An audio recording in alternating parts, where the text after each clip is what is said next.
Chapter 2. A daily philosophy on becoming legendary.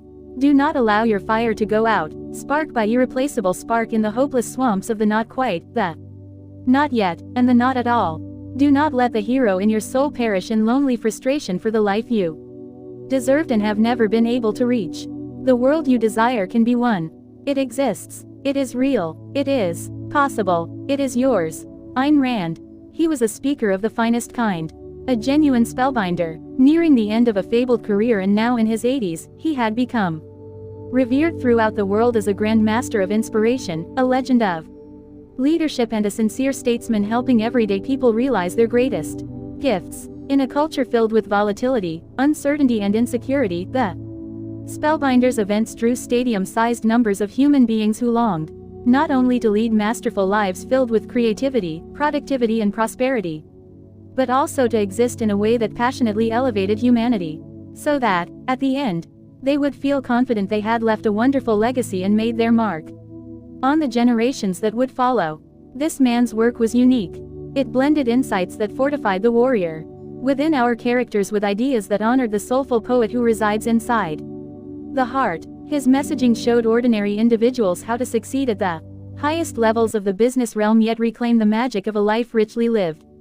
So, we return to the sense of awe we once knew before a hard and cold world placed our natural genius into bondage by an orgy of complexity, superficiality, and technological distraction. Though the spellbinder was tall, his advanced years left him slightly bent over. As he walked the platform, he stepped carefully yet gracefully. A precisely fitted charcoal gray suit with soft white pinstripes gave him an elegant look, and a pair of blue-tinted eyeglasses added just the right amount of cool. Life's too short to play small with your talents, the spellbinder spoke to the room of thousands. You were born into the opportunity as well as the responsibility to become legendary.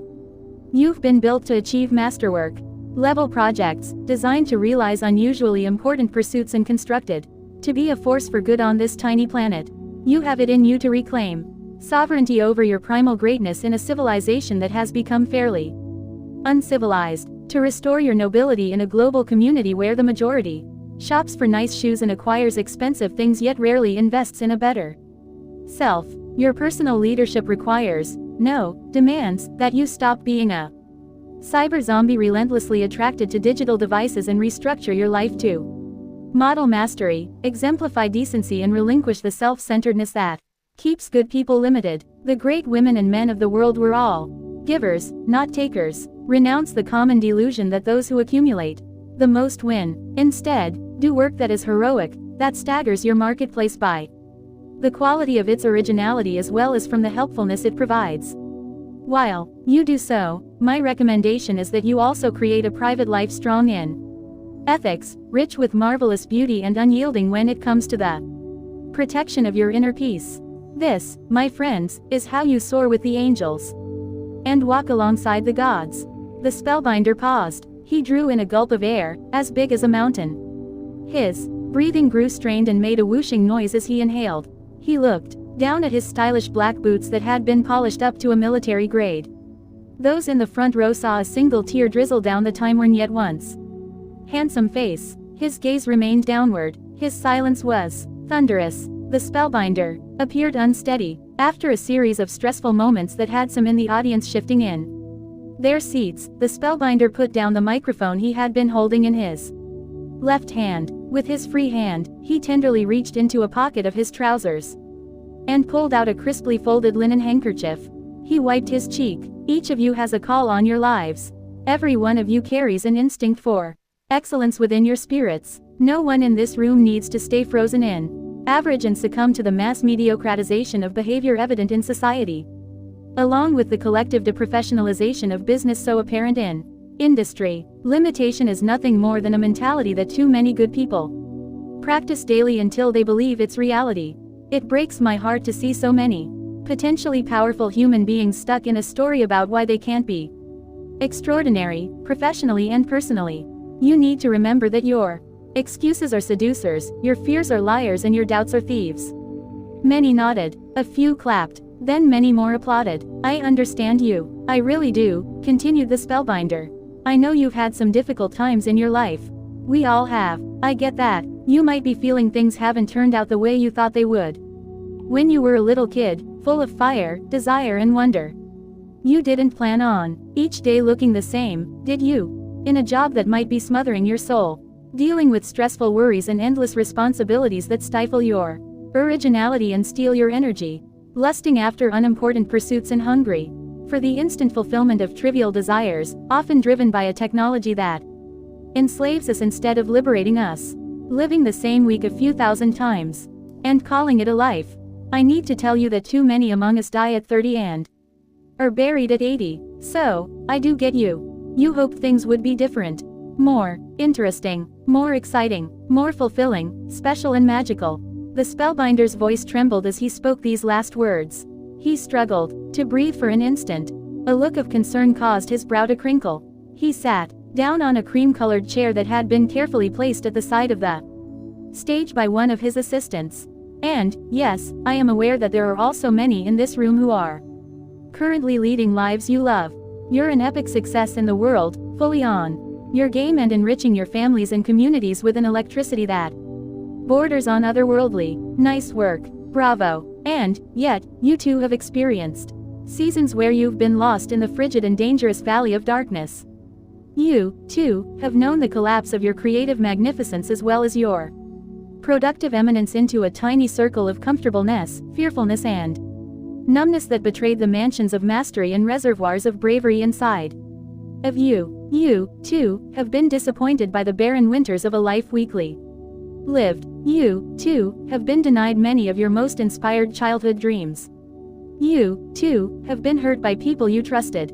You, too, have had your ideals destroyed. You, too, have had your innocent heart devastated, leaving your life decimated, like a ruined country after ambitious foreign invaders infiltrated it. The cavernous conference hall was severely still. No matter where you are on the pathway of your life, please don't let the pain of an imperfect past hinder the glory of your fabulous future. You are so much more powerful than you may currently understand. Splendid victories and outright blessings are coming your way. And you're exactly where you need to be to receive the growth necessary for you to lead the unusually productive, extremely prodigious and exceptionally influential life that you've earned through your harshest trials. Nothing is wrong at this moment, even if it feels like everything's falling apart. If you sense your life's a mess right now, this is simply because your fears are just a little stronger than your faith. With practice, you can turn down the volume of the voice of your scared self and increase the tone of your most triumphant side. The truth is that every challenging event you've experienced, each toxic person that you've encountered and all the trials you've endured have been perfect preparation to make you into the person that you now are. You needed these lessons to activate the treasures, talents and powers that are now awakening within you. Nothing was an accident. Zero was a waste. You're definitely exactly where you need to be to begin the life of your most supreme desires. One that can make you an empire builder along with a world changer. And perhaps even a history maker. This all sounds easy, but it's a lot harder in reality, shouted a man in a red baseball cap, seated in the fifth row. He sported a gray t-shirt and ripped jeans. The type you can buy torn at your local shopping mall. Though this outburst could have seemed disrespectful, the pitch of the participant's voice and his body language displayed genuine admiration for the spellbinder. I agree with you, you wonderful human being, responded the spellbinder. His grace influencing all participants and his voice sounding somewhat stronger. As he stood up from his chair. Ideas are worth nothing unless backed by application. The smallest of implementations is always worth more than the grandest of intentions. And if being an amazing person and developing a legendary life was easy, everyone would be doing it. Know what I mean? Sure, dude, replied the man in the red cap as he rubbed his lower lip with a finger. Society has sold us a series of mistruths, the spellbinder continued.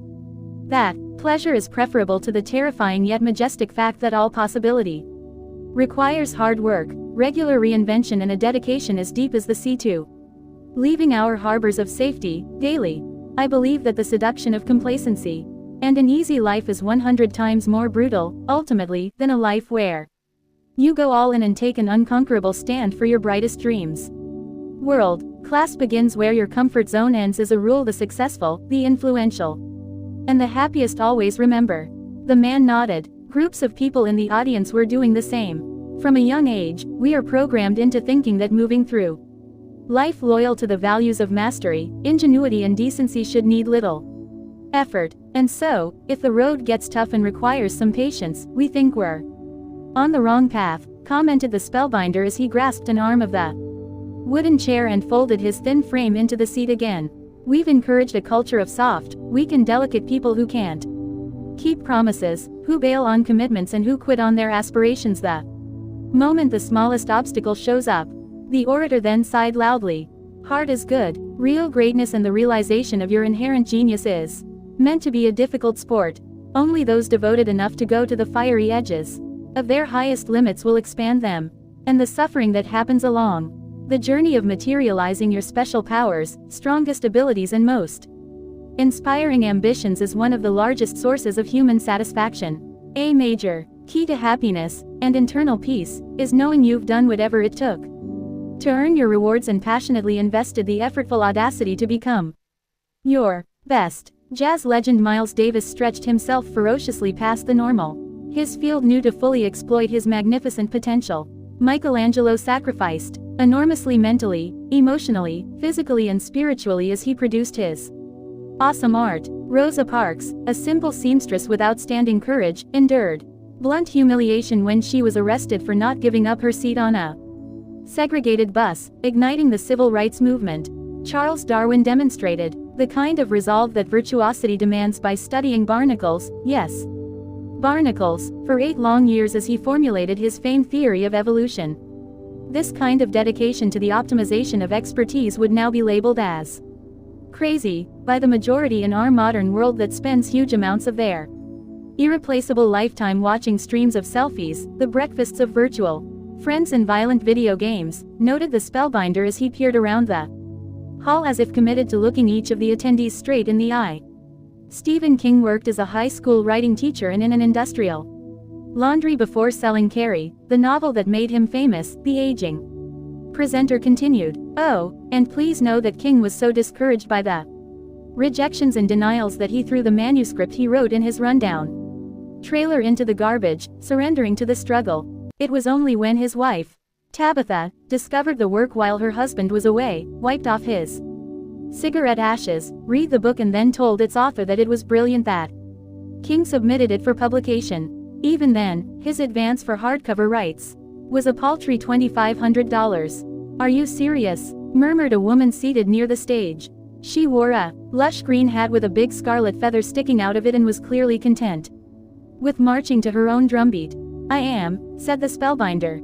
And while Vincent van Gogh created 900 paintings and over 1,000 drawings in his lifetime, his celebrity started after his death. His drive to produce wasn't inspired by the ego fuel of popular applause but by a wiser instinct that enticed him to see just how much of his creative power he could unlock, no matter how much hardship he had to endure. Becoming legendary is never easy. But I'd prefer that journey to the heartbreak of being stuck in ordinary that so many potentially heroic people deal with constantly, articulated the spellbinder firmly. Anyway, let me simply say that the place where your greatest discomfort lies is also the spot where your largest opportunity lives. The beliefs that disturb you, the feelings that threaten you, the projects that unnerve you and the unfoldments of your talents that the insecure part of you is resisting are precisely where you need to go to. Lean deeply toward these doorways into your bigness. As a creative producer, seeker of personal freedom and possibilitarian. And then, embrace these beliefs, feelings and projects quickly instead of structuring your life in a way that's designed to dismiss them. Walking into the very things that scare you is how you reclaim your forgotten power. And how you get back the innocence and awe you lost after childhood. Suddenly, the spellbinder started to cough. Mildly at first, then violently, like he'd been possessed by a demon hell-bent on revenge. In the wings, a man in a black suit with an aggressive crew cut spoke into a mouthpiece tucked discreetly into his shirt cuff. The lights began to flicker, then dim. A few audience members who were located near the platform stood, unsure of what to do. A uniquely pretty woman with her hair in a crisp bun, a clenched smile and a tight black dress with an embroidered white collar rushed up the metal staircase that the spellbinder had ascended at the beginning of his talk. She carried a phone in one hand and a well-worn notebook in another. Her red high heels, Mayday, click clack, sound as she raced toward her employer. Yet, the woman was too late. The spellbinder crumpled to the floor like a punch-drunk boxer with a large heart but weak skills in the final round of a once glorious career that he should have ended many years earlier. The old presenter lay still. A tiny river of blood escaped from a cut to his head, sustained on his fall. His glasses sat next to him. The handkerchief was still in his hand. His once sparkling eyes remained closed.